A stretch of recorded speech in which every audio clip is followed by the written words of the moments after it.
There's one way to be rational. There are many ways to be irrational. We could be irrational by getting confused, not taking actions, being myopic, vindictive, emotional, you name it. There's lots of ways to be wrong, and because of that, there's not one way to fix it. But one interesting way to try and inject some rationality is to think from an outsider's perspective.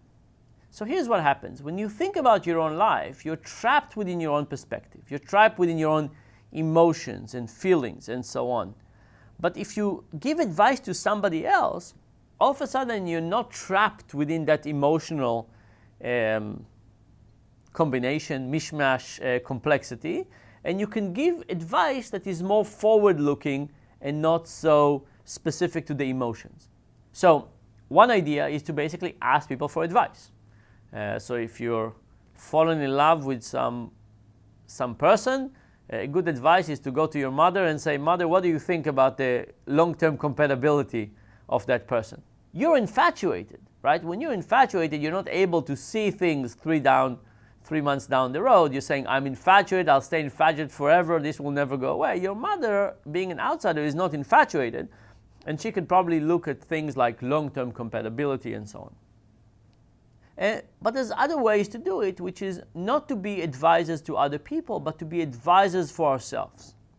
So for example, in one experiment, we asked people, we said, look, you went to your doctor, they gave you this diagnosis, you know that the thing that the doctor recommended is much more expensive, and there are other things that would be much cheaper.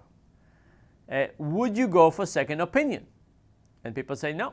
My doctor recommended it. How could I not take their advice? How could I say, can you please refer me for a second opinion?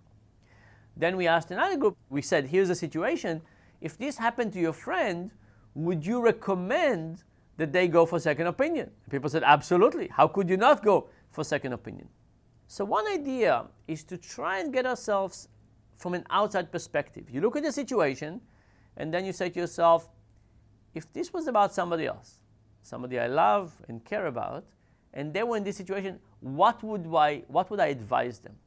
And you would realize that often your advice will be different, and often a more rational, useful perspective.